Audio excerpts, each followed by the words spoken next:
예레미야 29장 11절 말씀, 여호와의 말씀이니라. 너희를 향한 나의 생각을 내가 아나니 평안이요 재앙이 아니니라. 너희에게 미래와 희망을 주는 것이니라. 아멘.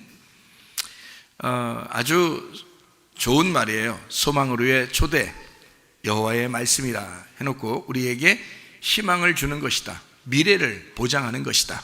하나님께서 우리에게 주시고 싶은 것은 바로 이런 것이다. 그러니까 사람이 어떤 상황에 있을지라도 하나님이 주고 싶어 하는 것이 있다, 이런 얘기입니다. 우리가 지금 종말을 향해 가고 마지막 때를 향해 가고 아주 우리에게 앞으로 어떤 일이 더 닥칠지도 모르는데, 근데 하나님이 우리에게 주시고 싶어 하는 것이 무엇인가? 하나님은 우리에게 미래를 주고 싶어 하고 그 다음에 희망을 주고 싶어 하신다. 이거를 꼭 기억하시면 하나님이 좋은 것으로 우리에게 갚아주시려고 하는구나 라고 하는 것을 깨닫게 됩니다. 여기 예레미야 29장 1절부터 14절까지 말씀을 이렇게 조금 읽을 필요가 있을 것 같아요. 이게요, 예레미야의 편지입니다. 근데 이 성경책 안에 제목이 뭐라고 써 있냐면 포로에게 보낸 예레미야의 편지, 이렇게 되어 있습니다. 여러분 성경도 마찬가지로 써 있죠, 그죠? 그래서 예레미야 29장 1절부터 14절까지 말씀을 쭉 읽다 보면 그 안에 중간에 11절이 있는 거죠. 그러니까 그 중간에 왜 이 내용이 있는지를 쭉 읽어보면 우리가 이해할 수 있을 것입니다. 그렇죠? 그러니까 한번 읽어보도록 하려고 해요. 선지자 예레미야가 예루살렘에서 이 같은 편지를 느부갓네살이 예루살렘에서 바벨론으로 끌고 간 포로 중 남아있는 장로들과 제사장들과 선지자들과 모든 백성에게 보냈는데, 그때는 여고니아 왕과 왕후와 궁중 내시들과 유다와 예루살렘의 고관들과 기능공과 토공들이 예루살렘에서 떠난 후라. 유다의 왕 시드기야가 바벨론으로 보내어 바벨론의 왕 느부갓네살에게로 가게 한 사반의 아들 엘리사와 힐기야의 아들 그마랴 편으로 말하되, 만군의 여호와 이스라엘 하나님께서 예루살렘에서 바벨론으로 사로잡혀 가게 한 모든 포로에게 이와 같이 말씀하시니라. 너희는 집을 짓고 거기에 살며 텃밭을 만들고 그 열매를 먹으라. 아내를 맞이하여 자녀를 낳으며 너희 아들이 아내를 맞이하며 너희 딸이 남편을 맞아 그들로 자녀를 낳게 하여 너희가 거기에서 번성하고 줄어들지 아니하게 하라. 너희는 내가 사로잡혀 가게 한 그 성읍의 평안을 구하고 그를 위하여 여호와께 기도하라. 이는 그 성읍이 평안함으로 너희도 평안할 것임이라. 만군의 여호와 이스라엘 하나님께서 이와 같이 말하노라. 너희 중에 있는 선지자들에게와 점쟁이에게 미혹되지 말며 너희가 꾼 꿈도 고지 듣고 믿지 마라. 내가 그들을 보내지 아니하였어도 그들이 내 이름으로 거짓을 예언함이라. 여호와의 말씀이니라. 여호와께서 이와 같이 말씀하시니라. 바벨론에서 70년이 차면 내가 너희를 돌보고 나의 선한 말을 너희에게 성취하여 너희를 이곳으로 돌아오게 하리라. 여호와의 말씀이니라. 너희를 향한 나의 생각을 내가 아나니 평안이요 재앙이 아니니라. 너희에게 미래와 희망을 주는 것이니라. 너희가 내게 부르짖으며 내게 와서 기도하면 내가 너희들의 기도를 들을 것이요 너희가 온 마음으로 나를 구하면 나를 찾을 것이요 나를 만나리라. 이것은 여호와의 말씀이니라. 나는 너희들을 만날 것이며 너희를 포로된 중에서 다시 돌아오게 하되 내가 쫓아보내었던 나라들과 모든 곳에서 모아 사로잡혀 떠났던 그곳으로 돌아오게 하리라. 이것은 여호와의 말씀이니라. 아멘. 자, 포로로 잡혀가는 하나님의 백성들에게 예레미야가 하나님의 말씀이라 하면서 편지를 써 보낸 것입니다. 자, 이렇게 내용을 보니까 뭐라고 되어 있냐면, 야, 포로로 잡혀갈 때 너무 걱정하지 마라. 하나님이 너희를 다시 돌아오게 할 거야. 70년 만에 돌아오게 할 거야 라는 이야기를 써놓고, 다시 말하면 기간이 정해져 있었다는 얘기입니다. 그렇죠? 기간이 정해져 있다. 자, 그러면 여러분 잘 생각해 봐요. 여러분의 그 슬픔과 고통, 염려, 근심, 여러분의 가정의 문제들, 이런 것들이 여러분 기간이 정해지지 않고 그냥 우연히 일어났을까? 그렇지 않아요. 하나님은 사람들, 자기 백성들에게, 자기가 사랑하는 백성들이 어려움 당할 때, 자, 질병이 있습니다, 고통당합니다, 가정에 문제가 생깁니다, 돈에 문제가 생깁니다, 어렵습니다, 이런 일이 닥칠 때 여러분, 기간을 하나님께서는 정하십니다. 이스라엘 백성들에게도 하나님은 기간을 정해놨어요. 어느 날 이 기간이 끝날 거야. 그러니까 소망을 가져, 그 말이죠. 자, 이 기간이 아예 안 끝난다면 너희들 아예 이 기간은 안 끝날 거야. 소망을 갖지 마. 아예 희망을 버려. 이러겠죠. 그런데 소망을 가져야 돼. 너희에게 미래가 있어. 너희에게는 희망이 있어. 이 말을 하나님께서 왜 하시냐면 기간을 정해놓았기 때문에 그렇단 말이에요. 자, 여러분의 질병이 한없이 간다면 소망이 없겠죠. 여러분의 가정의 문제가 한없이 간다면 참 소망이 없겠죠. 또 돈의 문제나 또 자녀의 문제가 한없이 간다면 소망이 없겠죠. 자, 그러나 하나님께서 여러분에게 기간을 정해놓는다면 소망이 있겠죠. 기간이 정해져 있다라고 한다면 소망이 있을 겁니다. 자, 모세에게는 광야 생활이 몇 년 동안 정해져 있었어요? 40년이 정해져 있었습니다. 39년까지 모세가 참 소망 가운데 기쁨으로 살았어요? 안 살았어요? 그렇게 살지 못했어요. 그가 40년 만에 어떻게 될 줄은 몰랐거든요. 어떻게 될 줄은 몰랐어요. 근데 하나님이 40년을 정해놓은 거예요, 모세한테. 그래서 모세는 40년을 애굽에 살았습니다. 광야에 40년을 살았습니다. 그리고 하나님을 만나 40년 만에, 80년 만에죠. 그러니까 태어난 지 80년 만에 하나님을 만나게 되죠. 40년, 광야에 40년 만에 하나님을 만나게 돼요. 그리고 거기서 떨기나무에 불이 붙은 그 모습을 보고 하나님의 음성을 듣습니다. 그래서 하나님을 만나고 기적을 체험하고 이제 하나님의 사람으로 40년간을 살게 됩니다. 그렇죠? 그러니까 이게 어떤 이제 인생이냐면 애국과 같은 인생에서 태어나 40년을 광야 같은 우리의 인생에서 하나님은 우리를 양육하시고 학교에 집어넣어, 광야 학교에 집어넣어서 우리를 양육하시고 그리고 가나안 땅에 하나님의 사람으로 우리를 사용하신다. 하나님을 만나서 사용하게 하신다라고 하는 것이 하나님의 그 원칙이에요. 모세에게는 40년을 정해놨던 것입니다. 자, 요나는요, 아이고 모세 40년 그러니까 막 엄청나게 길잖아요. 근데 요나는 며칠이었어요? 고기 뱃속에 들어간 게 며칠이었어요? 물고기가 굉장히 고통이에요. 슬픔이에요. 괴로움이에요. 우리의 염려 근심입니다. 그 물고기 뱃속에 들어갔는데 그 염려 속에 들어갔다는 얘기거든요. 그 슬픔 속에 들어갔다는 얘기예요. 그 고통 속에 들어갔다는 얘기예요. 그 무덤 안에 들어갔다는 얘기입니다. 그렇게 사는 게 며칠이에요? 3일. 자, 모세는 40년, 요나는 3일. 참 어떤 사람 되고 싶어요? 틀림없이 요나 되고 싶죠. 요나. 근데 요나는 40년 동안 고통받은 모세 이상으로 고통을 3일 동안 받았어요. 죽음까지 갔다 왔어요. 그리고 지옥까지 내려갔다 왔다, 이렇게 해요. 이 요나는요. 물고기 뱃속에서 사실 뭐 진짜 죽은 거나 마찬가지죠. 물고기 뱃속에 있는 요나를 3일을 하나님은 정해놓은 거였어요. 물고기 뱃속에서 한 10년 정해놨으면 어떻게 했을까요? 한 10년을 물고기 뱃속에다가 10년을 정해놓으면 어떻게 해요? 말이 안 되죠. 예수님이 3일 만에 부활하셔야 되잖아요. 그거는 요나가 그 샘플로 구약에서 그 일들을 해야 된단 말이에요. 그러니까 하나님은 3일을 정해놔야지 한 10년 물고기 뱃속에 집어넣었다가 물론 살릴 수 있죠. 10년 만에. 나중에 나와보니까 세상이 다 변했어요. 세상이 다 변해서 10년 만에 나와보니까 그러면 이제 황당하죠, 요나가. 그런데 3일 만에 원리 원칙대로 하나님의 그 계획대로 그 장소에다가 요나를 토해 놓는 겁니다. 그죠? 요나에게 정해진 시간은 3일이었습니다. 자, 이해가 되겠어요? 그리고 요나한테 아무 말도 안 해요. 하나님이 막 괴롭히지도 않아요. 그리고 요나가 막 반항하고 막 이래도 하나님이 막 달개주고 그럽니다. 왜냐면 3일 고통 받았잖아. 3일 고통 받으면 끝난 거야. 자, 모세는요 40년을 고통을 받아야 되는 거예요. 그게 정해진 시간인 거예요. 자, 여러분에게는 여러분의 인생에서 아유 나 이러다가 40년 나이 걸리면 어떡하지 이렇게 생각할지 모르지만 여러분은 그럴 리가 있다 없다? 없다. 왜? 이 모세라는 사람은 120년을 꼬박 살아야 되거든요. 120년을 꼬박 살아야 되니까 40년 고통받아도 40년 동안 하나님의 일하니까 괜찮아요. 그런데 여러분 같으면요 인생이 그렇게 호락호락하지 않습니다. 그래서 40년 고통받기는 쉽지 않아요. 여러분, 그렇게 하나님이 정하기는 어렵습니다.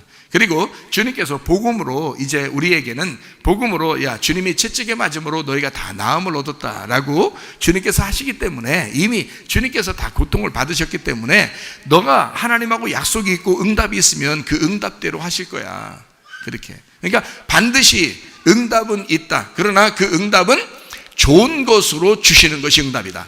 나쁜 거로 주는 건 응답이 아니에요. 그건 마귀가 그러는 겁니다. 계속 괴롭혀서 야 하나님이 너 사랑할 것 같아? 근데 계속 마귀가 그러는 거예요. 하나님이 너 그냥 작살낼 거야. 니네 집 작살낼 거야. 봐봐. 계속해서 결국에는 니네 집 작살난다. 이건 마귀가 주는 거죠. 그건 하나님의 결론이 아니잖아요.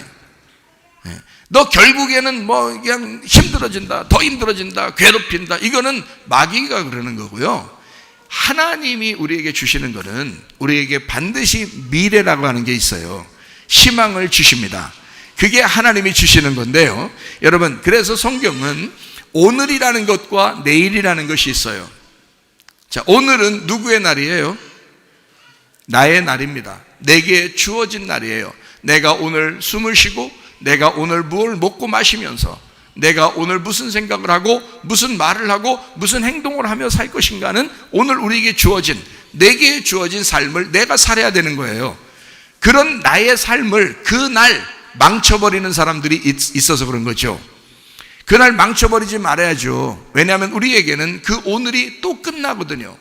그 오늘이 끝나면 내일이라는 날이 또 오게 되거든요. 그래서 내일이라는 소망을 가지고 오늘을 살아야 되니까 오늘을 함부로 망쳐서는 안 된다는 겁니다. 오늘 우리에게 주어진 이 날을 최선을 다해서 사셔야 돼요. 이 날을 아주 하나님의 날로 생각하고 아름답게 가장 보람되게 사셔야 된다 그 말이에요. 그러니 승질내는 것은 안 됩니다. 승질내면 다 망쳐버리는 거예요. 승질내면 안 돼요. 다른 사람 무시해서도 안 돼요. 짜증내서도 안 돼요. 욕해서도 안 돼요. 말 조심하며 살아야 됩니다. 다른 사람에게 기쁨을 주면서 살아야 됩니다. 보람된 오늘을 잘 살게 되면 오늘이 천국이 되는 거예요. 그런데 오늘을 보람되게 살지 못하면 오늘이 지옥이 될 수가 있습니다. 무슨 말인지 아시죠? 내게 주어진 그 오늘이 어떤 면에서는 지옥이 될 수도 있다는 거야. 어떤 면에서는 천국이 될 수도 있는 거예요. 누가 만들어요? 내가 만드는 것입니다. 어떻게 만드냐면 나를 만드신 하나님이, 그 하나님이 나를 만드셨으니까 그 만드신 내가 오늘을 만들어 나가는 거란 말이에요. 이해가 돼요? 하나님이 내게 생명을 주셨고 나를 살게 하시니 내가 로봇가 아닌 이상 오늘을 사는 건 내가 선택해서 사는 거란 말이에요. 오늘 내가 술을 먹을 것이냐 말을 것이냐, 내가 담배를 필 거냐 말을 거냐, 내가 욕을 할 거냐 말을 거냐, 내가 짜증 내면서 살 거냐 말 거냐, 내가 기분 좋게 살 거냐 아닐 거냐 하는 것은 다 우리의 선택입니다. 오늘 내가 죄를 지을 거냐 죄를 짓지 않을 거냐, 이건 다 오늘 내가 선택하는 거예요. 하나님이 시키는 거 아닙니다. 오늘은 내게 주어진, 오롯이 내게 주어진 날이니까 내가 살아가야 될 날이란 말이에요. 그러나 내일은 나의 날이 아니에요. 내일이 올지 안 올지 몰라요. 내일은 오늘 자고 나 봐야 되는 거예요. 오늘 자고 나 봐야 그 오늘이 또 올지 몰라요. 그러나 자고 났는데 오늘이 안 올 수도 있어요. 그냥 그 내일이 영원히 내일일 수가 있단 말이에요. 그래서 내일은 나의 날이 아니고 하나님의 날입니다. 하나님이 내게 주셔야 오는 날이에요. 그게 내일이라는 거예요. 그러니까 우리는 오늘 내게 주어진 날을 내가 선택해서, 좋은 걸 선택해서, 하나님을 선택해서, 말씀을 선택해서, 교회를 선택해서 아름답게 살아가는 것이 나에게 가장 보람 있는 일이고, 내일은 소망을 가져야 되는 것입니다. 하나님, 내게 소망이 있습니다. 내일이 있기 때문에 소망이 있습니다. 자, 생각해 보세요. 오늘 엄청 아팠어요. 자녀가 엄청 말썽을 피웁니다. 돈의 문제 때문에 막 쪼들렸어요. 근데 자는 시간이 왔어. 자다가 그냥 가버리면 이거 다 모든 고통이 끝나. 예? 그럴지도 몰라요. 근데 또 일어나면 또 살아 있어야 돼. 또 이제 시달려야 돼. 근데 또 저녁이 또 와요. 아침이 돼서 일어나서 내가 오늘을 살아가야 되는데 또 저녁이 또 오는 거야. 저녁이 온다는 말은 내일이 있다는 얘기예요. 그죠? 내일이 있는 거야. 그러면 그 내일이라고 하는 것을 내가 그래, 내일은 달라질 수도 있지. 그렇죠? 내 날이 아니니까 내일 달라질 수도 있지. 사람이요, 갑자기 변하는 사람들도 있더라고요. 막 자기를 짜증나게 하고 힘들게 하고 괴롭히던 사람이 갑자기 자고 일어났는데 딴 사람이 되어 있는 사람들도 있어요. 그렇죠? 그러면 그 내일의 주인공이신 하나님이 그 사람을 바꾸는 거예요. 그렇죠? 예, 갑자기 돈 문제가 내일 갑자기 풀릴 수도 있는 거예요. 자녀 문제가 갑자기 내일 풀릴 수도 있는 거예요. 모르잖아요. 내일인데 모르잖아요. 내 날이 아니니까. 그러니까 내일은 그렇게 될 수 있다는 얘기입니다. 그렇죠? 그러니까 이 날은 소망을 가질 수가 있는 거죠. 오늘이라는 날은 내가 어쨌든 견뎌야 되니까, 기도하고 인내하고 해서 견뎌야 되는 날이니까 어떤 날은 힘들 수도 있어요. 그럼에도 불구하고 내일이 있기 때문에 소망이 있다는 거죠. 내일이 있기 때문에, 내일은 하나님의 날이고 하나님은 내게 더 좋은 것으로 갚아주실 수 있으니까, 어쩌면 내게 더 좋은 일이 올 수 있으니까 소망을 갖는 것입니다. 그렇게 소망을 오늘 가지면 마음이 기쁘겠죠. 행복하겠죠. 마음이 편안하겠죠. 뭔가 좀 짐이 좀 덜어지겠죠. 근데 실제로 내일 더 좋은 일이 벌어질 수도 있다는 얘기예요. 그렇죠? 예, 어려운 일이 그날 또 오게 되면 또 견디면 되는 거예요. 인내하면 되는 거예요. 또 오늘을 참으면 되는 거예요. 오늘만 참으면 되는 거예요. 오늘 기도하면 되는 거예요. 잘 들으세요, 여러분. 이 말씀을 잘 듣고 내일의 소망 가지시기를 바랍니다. 그게 우리 하나님이시기 때문에 그래요. 하나님은 내일 더 악하게 해주시는 하나님이 아닌 거예요. 성경을 보면 내일은 반드시 좋은 일이 벌어질 것입니다. 그러니까 오늘 내게 주어진 일만 열심히 살자. 내게 주어진 일을 열심히 보람되게 살자. 하나님이 주어진 일을 보람되게 살자. 내일을 소망하는 내 마음으로 오늘을 살아가자, 이 말이에요. 자, 이해가 되시죠? 무슨 말인가? 내일의 소망이 있기 때문에 오늘을 살 수 있는 거예요. 내일 소망이 하나도 없으면요, 살아갈 희망 없습니다. 그죠? 내일 소망이 없는데 오늘 어떻게 살아요? 내일이라는 소망이 없는데 진짜 한 치 앞을 볼 수 없고, 정말 사람이 숨이 넘어가고 오늘 죽을지 내일 죽을지 모르는 이런 사람이 무슨 소망이 있겠어요? 그 사람들은 진짜 저 하늘나라를 바라봐야죠. 그 내일이라는 하늘나라를 바라봐야죠. 그러나 여러분, 아직 건강하고 아직 살아있고 아직 그래도 자기가 스스로 염려하고 먹고 마시면서 살아가는 여러분에게는 내일이라는 소망이 반드시 필요합니다. 지금 시대가 마지막 때고 말세를 당하면 교회가 핍박당할 수도 있습니다. 예수 믿는다는 것 때문에 어려움 당할 수도 있습니다. 어떤 식당은요, 교회 다니는 사람은 들어오지 말라고 써놨대요, 앞에다가. 교회 다니는 게 뭐 그렇게 죄입니까? 교회 다녀서 나쁜 짓 하고 돌아다녔습니까, 우리가? 그렇지 않아요. 근데 교회 다닌 것 때문에 그 식당은 오지 말라는 거예요. 참 희한하죠? 그 식당이 너무 맛있어서 아마 맛도 없을게요. 근데 그냥 그렇게 하는 게요, 괜히 이렇게 가오 세우느라고 그러는 것 같아, 보니까. 자, 맛있어서 도저히 이 음식을 그리스도인이 가서 거기에 꼭 가서 먹어야 되겠다라고, 정말 식당이 하나도 없고 거기만 있어. 그래서 어쩔 수 없이 가서 먹어야 되는데, 이제 그 사람은 어떻게 하겠어요? 가서 그냥 먹어야 돼? 눈 감고 기도하고 먹어야 돼요? 생각해 보세요. 이제는 여러분 눈치 보일 거 아니겠습니까? 어디가 식당 가서 여러분 기도하면 눈치 보일 거 아니겠습니까? 생각해봐요. 그 정도로 이게 어려워졌다는 얘기예요, 시대가 지금. 여러분, 저 일부러 기도합니다. 가서 식당 어디 가면 하나님 감사합니다. 사람들이 다 쳐다보죠.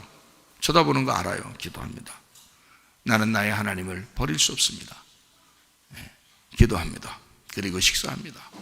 왜 우리가 떨어야 합니까? 우리가 뭐 죄졌습니까? 우리가 뭐 잘못했습니까? 하나님 앞에 예배드리는 게 죄입니까?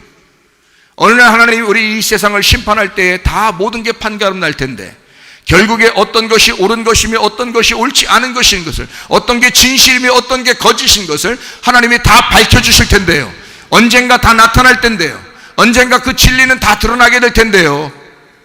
그러니까 나는 그 진리를 포기할 수 없다. 그 진실을 포기할 수 없다. 하나님 앞에 기도하며 예배하며 살 수밖에 없다는 것입니다. 여러분과 저는 마찬가지입니다. 내일이 없으면 우리는 오늘 마음대로 살아갈 수 있어요. 그러나 내일이 있기 때문에, 내일이라는 하나님의 날을 하나님이 주관하시기 때문에, 그래서 우리는 오늘을 충성스럽게 살아가야 하는 것입니다. 하나님 우리에게 주신 일들이 있습니다. 가정 일이 있죠, 직장 일이 있죠, 학교 일이 있죠, 교회 일이 있죠. 우리에게 주어진 일들을 충성스럽게 하다가 그 내일, 하나님의 소망, 하나님의 미래를 맞이하시기를 바랍니다. 참 감사하죠. 그래서 이 예레미야 29장에 있는 이 내용들을 보면요, 예레미야의 편지입니다. 근데 참 희한하죠. 예레미야 편지가, 야, 너희들 말이야 바벨론으로 잡혀갈 거야. 이게 유다 선지자니까, 유다 족속의 그 선지자 예레미야거든요. 너희들 바벨론에 잡혀갈 거야. 그러면 소망이 있어요, 없어요? 소망 없죠. 적어도 70년은 소망이 없는 거야. 70년 만에 정해놓고 그 70년 만에 나오니까 70년 안에 죽는 사람들은 소망이 없는 거지. 70년이 지나서 거기서 나오는 사람들은 소망이 있죠, 그래도. 그런데 70년 안에 죽는 사람들은 소망이 없죠. 근데 그 70년 만에 돌아오게 될 거야. 그래도 그나마 그 신라 같은 소망이 있는 거예요, 지금 가는 사람들은. 근데 그 사람들에게 편지를 쓰는 거예요, 예레미야가. 무슨 편지를 쓰는 거냐면, 집을 지어라. 거기다가 집을 지어라. 자, 집을 지어라. 우리 젊은 사람들, 아주 어린 사람들이 하는 말로는 어떻게 하라는 거예요? 야, 거기 짱 박아라. 그런 말이죠. 집을 지어라. 거기 짱 박아라. 그 말이에요. 이게 지금 소망 있는 일이에요. 70년 만에 나오는 것도 지금 겨우 지금 소망을 갖는 건데, 그런데 바벨론의 포로로 잡혀가면 거기다 집을 지래. 한마디로 말하면 집 짓는 건, 왜 집 짓는 거 사람들이? 예, 정착하려고 그러는 거거든요. 정착하는 게 집 짓는 거거든요, 여러분. 그러니까 근데 여기 참 희한해요. 예레미야가 하는 편지에서는 첫 번째로 집을 져라 이렇게 얘기해요. 그리고 또 뭐 하라고요?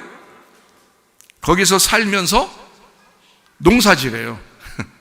텃밭을 일구고 농사지라고 그랬어요. 그죠? 그러니까 집을 지라고 그러죠. 거기서 살라고 그러죠. 그 다음에 농사지라고 그러죠. 텃밭을 만들으라고 그러죠.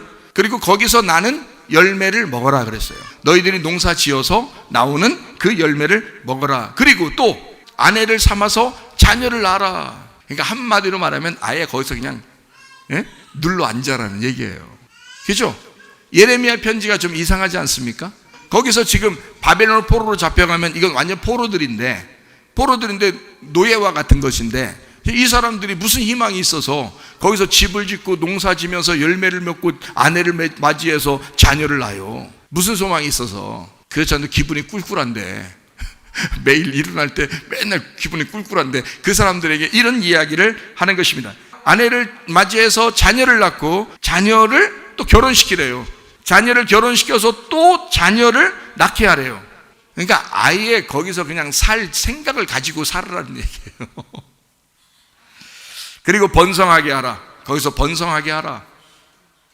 자, 하나님의 백성들이 바벨론으로 포로로 잡혀가니까 너희들은 포로처럼 살지 말고 뭐처럼 살으라는 거예요?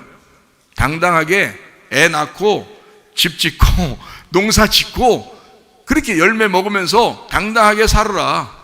어디 가든지 너희들은 주인이 누구야? 하나님이야. 왕이 누구야? 하나님이야. 너희들은 하나님의 백성들이야. 어디 가든지 야, 집 짓고 농사 짓고 열매 먹고 그리고 거기서 자녀 낳고 아예 그냥 정착하고 살아. 그런 얘기들을 하죠. 번성하게 하라는 겁니다. 그죠? 바벨론이라고 하는 이 나라가 음녀의 나라예요. 그죠? 마귀의 나라입니다. 그죠? 그러면 이스라엘 백성들은 하나님의 백성들이에요. 하나님의 백성들이 포로로 거기에 잡혀가면 어떻게 돼요? 잡혀가면 이 하나님의 백성들이 그 사람들과 섞일까요? 안 섞여요. 이게 하나님의 백성들이 그쪽에 갔으니까 이게 둘이 같이 있는 거죠. 근데 이 하나님의 백성들이 계속 번성하게 되면 어떻게 될까요? 그러면 바벨론이 이 하나님의 백성들에게 먹히는 겁니다. 그렇죠? 그러니까 한마디로 말하면 세상을 정복하는 방법인 거죠. 바벨론에 가서 그 문화에 너희가 정복당하지 말고 그 문화를 정복하라는 거예요. 너희들의 삶을 거기서 추구함으로 너희들의 삶이 더 위에 있다는 사실을 알려주라는 겁니다. 그 사람들에게. 자, 우리 교회 다니는 사람들의 문화가 이 세상의 문화보다 더 안 좋은 것입니까? 아니에요. 우월합니다. 이 세상의 문화보다 교회의 문화가 훨씬 더 우월한 거고, 우리는 어디에 갖다 놔도 하나님의 백성들이 되셔야 합니다. 하나님의 백성들은 어디에 갖다 놔도 그래서 거기서 번성해야 돼요. 정복하고 번성해야 된다. 힘으로 번성하라는 뜻이 아닙니다. 힘으로 정복하라 그런 말이 아닙니다. 너희들 스스로 생육하고 번성하라 그렇게 말했습니다. 다시 말하면 자녀들을 낳음으로써 번성하라는 것입니다. 아, 아기 많이 낳아야 되겠구나 라는 그런 말이겠어요? 아니죠.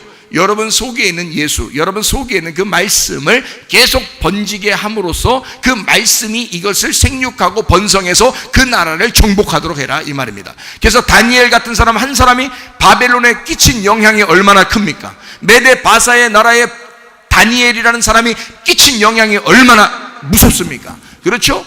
예, 굉장합니다. 바사 시대, 메데 바사의 시대에, 바벨론 시대부터 메데 바사의 시대까지 다니엘과 세 친구의 영향력은 굉장했습니다. 대단했어요. 왕 다음으로 권력을 가지고 있고 그의 사람들, 그 밑에 있는 백성들을 보호하는 놀라운 사람들이 되었습니다. 이 사람들은 하나님의 사람들이었어요. 근데 그 사람들이 그 나라 법을 따랐을까요? 아니에요. 그 나라 법을 따른 게 아니라 거기에 포로로 잡혀갔지만 하나님의 법을 따른 사람들이라 그 말이에요. 이해가 되십니까? 여러분과 저는 이 세상의 법보다 위에 계신 하나님의 법을 따르셔야 된다 그 말이에요. 이 세상의 법도 중요하죠. 우리가 지켜야죠. 그러나 그것보다 위에 계신 분이 있는데 그게 하나님의 법입니다. 세상 사람들은 우리를 교회 다니지 말라고, 예배 드리지 말라고 할 것입니다. 그러나 그들의 법보다 훨씬 더 위에 계신 법이 있는데 그게 하나님께 대한 예배의 법입니다. 예배를 반드시 해야 된다. 그래서 어떠한 핍박과 곤란이 오더라도 다니엘과 세 친구같이 실제로 하나님을 선택한 사람들은 반드시 이 세상에서도 높여주게 될 줄로 믿습니다. 야, 쟤들 보니까 진짜구나. 어떤 사람은 식당에 가도 기도도 안 하고 밥을 먹을 것입니다. 왜냐하면 자기가 교회 다닌다는 사실을 숨기고 싶어서. 그러나 여러분, 그렇게 할 때 만약에 같이 간 사람이 내가 교회 다닌다는 것을 알았을 때, 같이 간 사람이, 그 같이 간 사람이 내가 교회 다니는 사람 알았어. 근데 그 사람이 같이 갔는데 식당 가서 내가 그냥 밥 먹어. 분명히 교회 다니는 사람 기도하고 밥 먹는 거 아는데 옆에 다니는 사람이, 이 사람은 교회 안 다니는 사람이야. 그 사람이 우리를 볼 때 뭐라고 하겠어요? 야, 너 가짜구나. 너 가짜구나. 너 교회 다니는 줄 알았더니 그게 아니었네. 이렇게 합니다. 술, 담배 하면요, 그 친구가 다 합니다. 너 가짜였네. 그렇게 합니다. 막 욕하고 막 짜증내고 화내고 그러면 너 가짜였네. 너 예수 믿는 줄 알았더니 그게 아니네. 너 어느 교회 다니냐? 그럴 땐 다른 교회 이름 대야 됩니다. 우리 교회 이름 대면 좀 곤란합니다. 우리 교회는 그렇게 가르치지 않으니까. 예. 그러니까 자기가 하나님을 믿는 것을 당당하게 다니엘과 세 친구처럼 그렇게 해야 실제로 이 땅에 번성은, 생육하고 번성하고 정복하는 하나님의 사람이 되는 거죠. 자기의 믿음을 잃지 않는 거죠. 그랬을 때 다른 사람이, 같이 간 사람이 그 사람을 뭐라고 하겠어요? 야, 너 진짜네. 그런 얘기 못 들어보셨어요? 야, 너 진짜네. 너 같은 애 요즘 별로 없던데? 야, 다 그려 요즘. 야, 나만 그러는 게 아니야. 다 그려. 다 그렇게 열심히요. 네가 그 못 봐서 별로 없던데. 네가 본 사람이 다 그런 갭이지. 내가 보는 사람은 다 그래. 에? 여러분, 이게 믿음이란 말이에요. 그런 거 들으셔야 된다고. 사람들이 야, 넌 진짜네. 너 진짜 예수 믿는 사람이네. 이런 얘기를 들어야지. 야, 너 보니까 딱 보니까 가짜다야. 야, 너 뭐 다 그렇지 뭐, 다 교회 다니는 사람 다 그렇지 뭐, 이런다고요. 그 다음에 딱 얘기가 위로해 준답시고서. 야, 그거 가짜 되는 겁니다. 여러분, 진짜 돼야 돼요. 어떤 사람이 진짜였어요? 성경에 다니엘서 3장과 6장에 다니엘의 세 친구와 다니엘이 그랬습니다. 이 세상의 법보다 훨씬 더 위에 계신 하나님의 법을 따른 사람들이에요. 그랬을 때 그 왕이 그들을 높였습니다. 야, 이런 하나님이라면 우리가 믿을 만하다. 그래서 그 왕들이 하나님을 높였어요. 세상이 여러분을 보고 야, 니네 보니까 진짜네. 그래서 당당한 그리스도인, 당당한 교회, 당당한 그리스도의 사람들이 되셔야 합니다. 그래서 여러분을 볼 때 여러분을 축복하는 자에게 복을 내리고 하나님께서, 여러분을 저주하는 자에게 하나님께서도 그들 미워하는 그런 하나님의 사람들, 하나님이 책임지는 사람들이 되셔야 합니다. 다니엘과 세 친구 같은 그런 믿음의 사람들이 되셔야 돼요. 지금 시대가 그런 시대이기 때문에 그렇습니다. 자, 텃밭을 일구고 집을 만들고 농사도 짓고 열매를 먹고 아내를 얻어서 자녀를 낳고 생육하고 번성하고 그 자녀들도 또 결혼시켜서 또 자녀를 낳게 하고 번성하게 해라. 그리고 세상의 평안을 구해라 그랬습니다. 그리고 기도하라 그랬습니다. 세상의 평안을 구해라. 왜냐하면 너희가 살 때 불편한 것 같으니까. 나는 너희들을 사랑하니까. 너희들이 나의 백성이니까. 너희들이 행복하게 살기 위해서 이 세상의 평안을 위해 기도해라. 이 세상의 평안을 구해라. 그렇게 우리에게 가르쳐 주는 거예요. 이해가죠?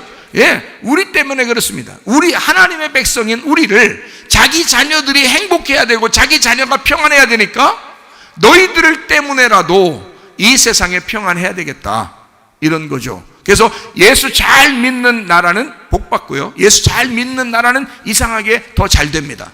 여러분, 우리나라가 옛날에는 6.25 사변 이전에 예수 잘 안 믿을 때는 우리나라가 참 힘들었습니다. 근데 6.25 사변 이후에 예수 믿는 선교사들이 우리나라에 들어오면서 이상하게 우리나라도 발전했어요. 세계 막 10위권 막 이러면서 굉장히 발전한 그런 나라가 됐단 말이에요. 이 조그만 나라가. 왜 그랬을까요? 하나님을 믿기 시작하면서 하나님께서 이 나라를 평안하게 만들어 주셨습니다. 그런데 누군가가 이 평안을 깨기 시작했어요. 이제 요즘에 들어서 점점 이 평안을 깨기 시작하고 우리의 행복을 깨기 시작하고 이 교회를 핍박하기 시작했습니다. 이런 시대가 앞으로 계속될지도 모릅니다. 왜? 주님이 오셔야 하니까. 마지막 때는 한 번 더 마귀가 그렇게 난리를 칠 거라고 성경도 약속하고 있으니까. 그래서 이런 일이 벌어질지 모르나, 그러나 이럴 때라도 우리가 포로로 잡혀간 그 사람들이 어떻게 믿음을 지켰는지를 보고 다니엘과 세 친구처럼 우리도 믿음을 지키셔야 된다, 그 말입니다. 자, 이해가 되시죠? 세상의 평안을 구하고 기도하라. 너도 평안해야 되기 때문이다. 자, 그리고 어떻게 기도하나? 부르짖어 기도해라. 그냥 기도하지 말고 너는 부르짖어서 기도해라. 작게 기도하지 말고 크게 부르짖어 기도해라. 마음으로 구하면 어떻게 된다? 만나게 될 것이다. 마음으로 네가 하나님 앞에 구하게 되면 널 하나님께서 그 마음 안에 만나게 될 것이다. 자, 아무리 어떠한 힘든 고통과 걱정과 염려와 근심이 있다 할지라도요, 여러분, 결국에는 정해진 시간이 있다는 겁니다. 하나님은 정해진 시간. 그래서 여러분의, 저는 어떤 면에서 어떻게 기도합니다. 어떤 사람이 아픕니다. 언제까지입니까, 하나님? 근데 언제까지다 라고 응답을 주실 때가 있어요. 그러면 제 마음은 평안합니다. 근데 정작 그 사람은 평안하지 못해요. 왜냐하면 자기가 하루하루 계속 아프고 그걸 견뎌내니까 힘들죠. 그러니까 저는 평안한데 상대방은 평안하지 않은 거예요. 그러니까 여러분이, 제가 그 이야기 하고 싶은 거예요. 뭐라고 하냐면, 그러면 그 응답이 올 때까지 한번 기도해봐라 이거야. 부르짖고 외치고 기도해봐라 이거야. 하나님이 그 마음의 기도를 들어주시지 않겠냐. 그래서 계속 한번 찔끔하고서, 아이고 야, 응답 안 오는 거 보니까 내가 뭘 그렇지 뭘, 이렇게 하지 말고 진짜 하나님 앞에 부르짖어 한번 기도해서 하나님이 그 응답을, 너 언제까지 내가 한번 양육할 거야 라고 응답을 딱 주시면요, 딱 그 시간 넘어가지 않습니다. 그 시간에 딱 맞춰지는 날이에요. 그 얼마나 좋냐 이거야. 그래서 가타부타 응답은 반드시 온다. 응답은 지금 당장 낫는 게 아니더라도, 지금 당장 문제가 해결되지 않더라도 반드시 응답은 오게 돼 있다 이 말이에요. 반드시 응답은 오게 돼 있다. 그러니까 응답 받기 위해서라도 기도해야 된다. 근데 어떻게 되더라? 부르짖어 기도하라. 외치고 부르짖어 기도하라. 하나님께서 그 마음의 기도를 들어줄 것이다. 이해가 되시겠습니까? 이렇게 예레미야도 우리에게 편지하는 것입니다. 포로 중에서 너희가 다시 돌아오게 될 것이다 라고, 결국에는 너희를 포로 중에 다시 돌아오게 될 거야 라고 말씀하시는 장면이죠. 자, 예레미야 29장 11절 말씀 한번 다시 돌아가겠습니다. 여호와의 말씀이니라, 여호와의 말씀이니라 했을 때 그 여호와의 말씀이니라 하면 이것이 여호와의 생각이니라, 여호와의 마음이니라 라는 말과 같은 거죠. 그렇죠? 하나님의 마음이니라, 하나님의 생각이니라, 하나님께서는 이것을 원한다, 이런 말과 같은 거죠. 그죠? 여호와의 말씀이니라 이렇게 말해요. 너희를 향한 나의 생각을 안다 그랬어요. 자, 너희를 향한 나의 생각을 안다. 여호와의 말씀이 뭐라고요? 내 생각이야 그 말이죠. 그죠? 하나님 생각. 내 생각이니까 여기 말고 지금 하나님 생각. 하나님이 말씀하시죠. 자, 여호와의 말씀이야, 그게 나의 생각이야 하면서 얘기하잖아요. 그러니까 여기 지금 여기 얘기는 다 뭐예요? 하나님의 생각이란 얘기예요. 그죠? 그게 하나님의 생각이고 하나님의 말씀이라는 거예요. 자, 여러분도 생각해야 하네요. 생각합니다. 근데 어떤 사람은 좋은 생각하는 경우도 있고 어떤 사람은 나쁜 생각을 하는 경우도 있어요. 여기 지금 하나님의 생각이 좋은 생각이에요, 나쁜 생각을 써놨어요? 좋은 생각 써놨다니까요. 그러면 나쁜 생각이 여기 써놨다면 나쁜 생각은 뭐예요? 누구 거예요? 하나님 거예요? 마귀 거예요? 마귀 거라니까. 그럼 여러분 생각은 어떻게 해야 돼? 좋은 생각을 해야 돼? 나쁜 생각을 해야 돼? 좋은 생각을 하시라고요. 좋은 생각을. 그러니까 좋은 생각에서 좋은 말이 나오고 좋은 말에서 좋은 행동이 나오는 거예요. 그러니까 선한 생각해야 돼요. 선한 생각, 선한 말, 선한 행동이 나와야 되죠. 그렇죠? 왜냐하면 그게 하나님 생각이니까, 그게 하나님 말씀이니까. 자, 나는 하나님의 말씀을 따르는 사람들이에요. 여러분 하나님의 말씀 따르려고 예배드리러 오는 사람들이에요. 자, 우리는 우리의 생각이, 우리 속에 있는 하나님의 생각이, 하나님의 말씀이 뭐가 돼야 돼요? 우리가 그걸 따라야 되는데, 그게 선한 말이라고 해요. 선한 생각들이라고 해요. 그게 하나님의 생각이고 하나님의 말씀이라는 겁니다. 자, 무슨 말인지 아시겠죠? 하나님의 생각이 어떤가 봤더니 평안이래요. 평안이뇨? 예, 평안입니다. 평안이뇨? 그래요. 하나님께서 우리에게 야, 불안이뇨?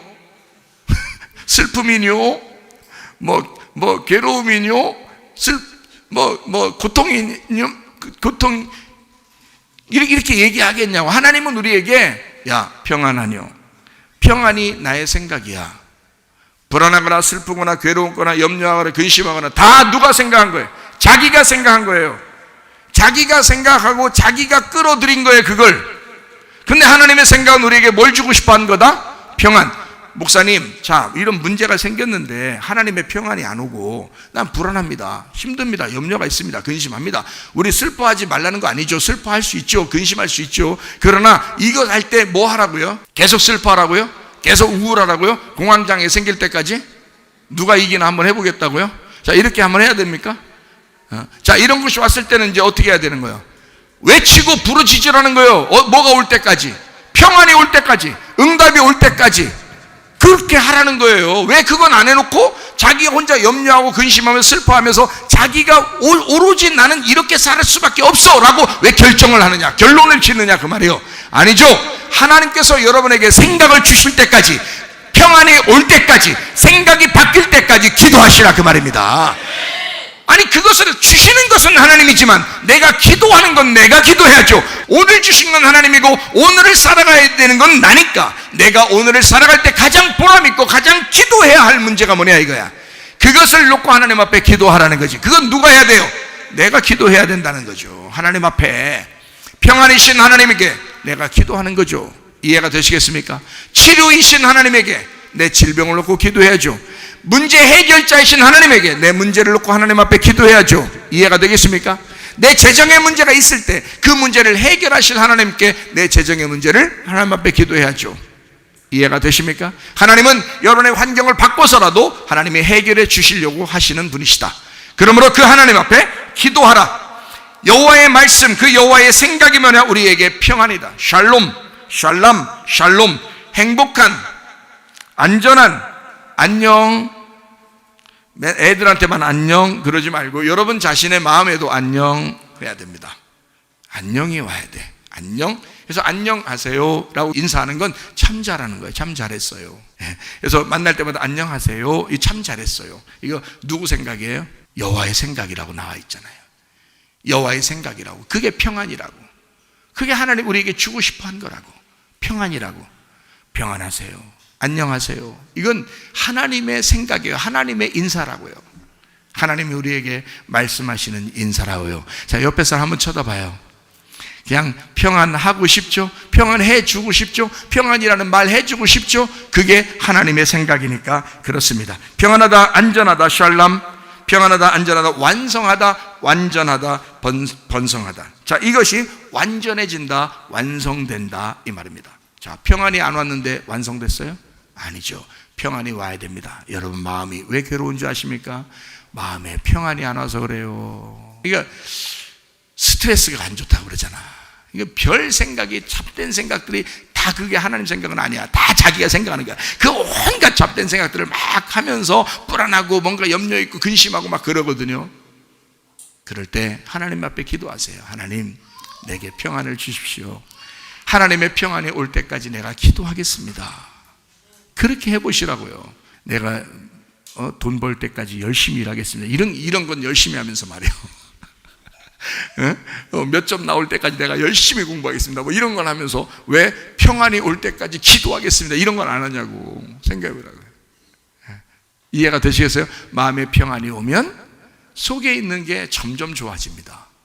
환경도 점점 좋아지고 점점 바뀌기 시작합니다. 하나님께 맡기는 거니까 평안이 먼저예요. 예수님이 부활하고 난 다음에 제자들한테 찾아와서 뭐라고 했다고요? 평안할지어다.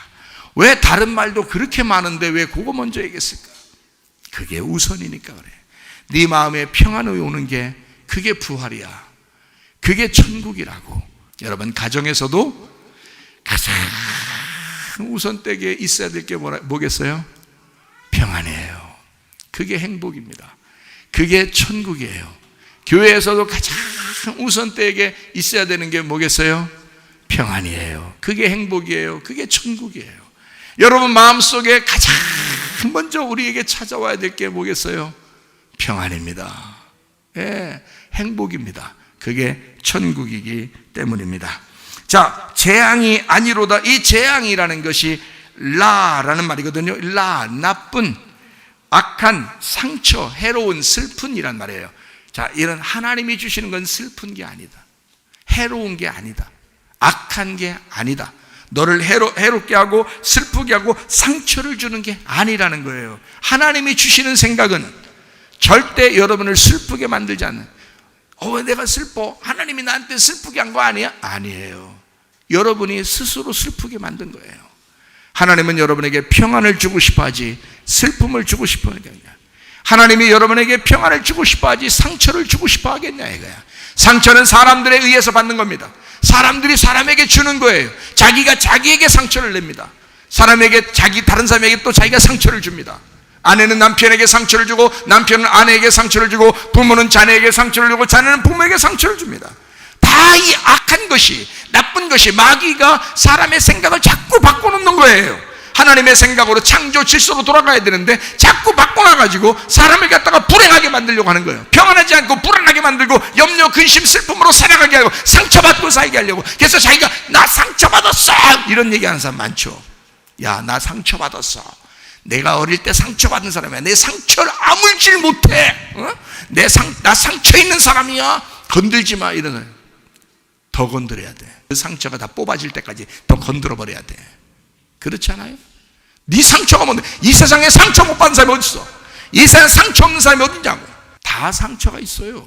그거 가지고 괜히 폼 잡고 그러지 마세요. 모든 사람이 상처 있어요. 그러나 우리가 교회 나온 것은 그 상처를 씻어버리고 그 주님께 맡겨버리고 내 마음의 평안으로 살려고, 내 마음의 천국으로 살려고, 이런 불행했던 그 상처와 불행했던 그 불안하고 염려하고 근심에 슬펐던 내 모든 괴로운 과거를 청산하고 하나님의 운명을 타고 하나님의 사람으로 살려고 교회 나온 거 아니겠습니까? 그러므로 여러분과 저는 이런 모든 상처를 상처같이 여기지 말고 그리스도 안에서의 평안으로 하나님의 생각으로 바꾸시자 그 말입니다. 내 생각대로 살지 말고 하나님의 생각대로 사시는 거, 이게 하나님의 말씀이라 그 말이에요. 이해가 되시겠죠? 그래서 이런 상처를 주는 것은 하나님의 마음이 아니다 말이에요. 미래와 희망을 주는 것인데, 미래라고 하는 게 아하리트라는 말이에요. 마지막 자손이라는 말입니다. 이게 아하르에서 나오는데 끝 마지막이라는 단어예요. 그러니까 마지막 자손이라는 단어예요. 이게요. 자, 미래라는 게 마지막 자손이라는 말이에요. 마지막 자손. 그러니까 자, 이게 계속 자손으로 내려오다가 마지막 자손이야. 그러면 그 다음은 없다는 얘기야. 그렇죠? 예, 계속 내려오다가 마지막 자손이야. 그럼 그 다음에 없잖아요. 그럼 이 마지막 자손이 누구겠어요? 예수님이죠. 이 세상의 운명이 사람들마다 예수님 오기 전까지는 계속 그 땅의 운명대로 계속 선악과의 운명대로 살아왔어요. 예수님 왔을 때도 예수님한테 계속 뭐라고 했어요? 사람들은 예수님을 질타하고 예수님을 십자가에 못 박아 죽였습니다. 그러면서 이 땅의 운명대로 자기가 예수 보면 자기는 의롭고 예수는 죄인 같아서 그냥 막 잡아먹으려고 해서 예수를 갖다 십자가 못 박아 죽여버렸습니다. 예수님이 올 때까지는 그런 운명대로 계속 살아왔어요. 그렇죠? 그런데 이제는 그런 운명으로 살던 우리에게 미래가 열렸단 말이에요. 그 미래가 누구냐? 마지막 자손 예수 그리스도라 이 말이죠. 마지막 자손 예수 그리스도가 우리의 미래예요. 여러분 속에 예수가 없으면 미래는 없습니다. 예수가 없기 때문에 자기가 죽어도 어디 갈지 모르니까 겁이 나는 거예요. 죽는 게 겁나는 거예요. 그러나 예수를 진짜 믿는 사람은 죽는 게 겁나지 않죠. 왜? 자기는 반드시 그 마지막 자손에게 가기 때문에 그렇습니다. 자, 마지막 자손, 그게 우리의 미래입니다. 희망을, 미래와 희망을 줘야 되니까 그 희망이라는 게 희망 티크바입니다. 티크바. 이 티크바라는 게 뭐냐면요, 희망인데 끈이라는 겁니다. 끈. 야, 끈 떨어졌어. 이런 말 하죠. 야, 너도 끈 떨어졌구나. 이런 말 하잖아요. 근데 끈이 있으면요, 희망이 있는 거예요. 끈이 있으면 희망이 있는 거예요. 이해가 되겠어요? 자녀가 아버지 끈이 있으면 희망이 있는 거지. 근데 아버지 돌아가시면 끈 떨어진 거예요. 끈 떨어진 거예요. 아버지가 아무리 훌륭해서도 끈 떨어진 거예요. 대통령, 아무리 대통령이 대통령 아들, 딸들도요, 대통령 딱 끝나면 끈 떨어져. 그런데 뭐 여러분 같으면 다 끈 떨어지지 뭘. 대통령 끈도 다 떨어지는데 뭘 여러분 끈이야 뭐 금방 떨어지지. 안 그러세요? 생각해 보세요. 그게 끈, 티크바예요. 이게요, 카바에서 왔어요. 이 카바라는 단어가 묶는다는 단어입니다. 묶는다. 이 꼰다, 이렇게 꼬아, 이렇게 꼬아서 이게 묶는다는 말이거든요. 그게 그 말에서 끈이라는 단어가 온 거예요. 그러니까 끈은 그냥 안 묶고서 이렇게 한 줄로 되면 끈이 아니야. 이게 다 묶여서 이게 한 겹줄, 두 겹줄, 세 겹줄로 이렇게 묶이면 이게 안 끊어지는 그걸 끈이라 그래요. 그래서 이걸 끈, 그렇게 말하는 것입니다. 하나님이 우리에게 주시는 것은 미래라고 하는 마지막 자손을 우리에게 주시는 것이고, 그리고 우리에게 끈을 주신다는 겁니다. 그 미래의 자손을 붙잡는 것이 우리에게 희망이에요. 그게 우리의 끈이라고요. 여러분, 사람 끈 잡아봐야 아무 소용없어요. 남편 끈 잡아봐야 그거 살아있을 때까지요. 부인 끈 잡아봐야 부인해야 돼요. 네? 자녀 끈 잡아봐야 자기 죽을 때까지야. 네? 부모 끈 잡아봐야 죽을 때까지요. 아무 소용없어. 사람의 끈을 잡아봐야 의미 없어요. 우리는 누구의 끈을 잡아야 돼? 마지막 자손, 그 이후에는 사람이 없는, 그 이후에는 사람이 아닌 하나님의 아들이라는 끈을 잡으셔야 돼. 그게 우리에게 미래의 희망이란 말이에요. 하나님은 그걸 주고 싶었던 거예요, 여러분에게. 자, 여러분에게 하나님의 생각이 뭐라고요? 평안입니다. 재앙이 아닙니다. 여러분에게 슬픔을 주는 게 아닙니다. 여러분이 만약에 슬펐다, 기분 나빴다, 상처가 있다, 괴롭다, 이거 하나님이 주신 거 아닙니다. 여러분이 그 오늘을, 그 어제를 잘못 산 것 뿐이에요. 이해가 되십니까? 그러나 우리에게는 하나님이 주시는 그 생각이 있어요. 미래를 주실 것이고 희망을 줄 것입니다. 희망 있는 미래예요. 미래가 있는 희망입니다. 마지막 자손을 우리에게 끈으로 내려줄 겁니다. 여러분, 예수 그리스도를 꽉 잡아 여러분의 소망 되시기를 바랍니다.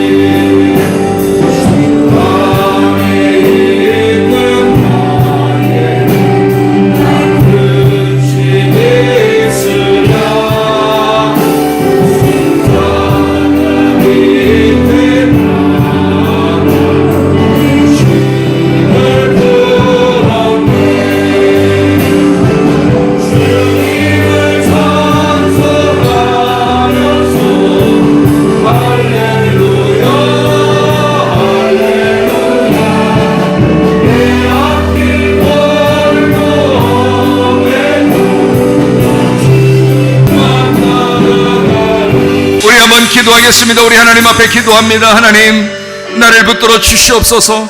하나님 아버지여, 내 속에 있는 모든 근심과 걱정을 다 몰아내 주시옵고, 그리스도 예수 안에 진정한 하나님의 평안이 있게 하옵소서. 예수 그리스도라는 끈을, 희망을 가지고 미래를 향하여 나갈 수 있는 주의 사람들이 다 되게 하옵소서. 우리의 가정의 미래와 희망을 주옵소서. 우리의 교회의 미래와 희망을 주시옵소서.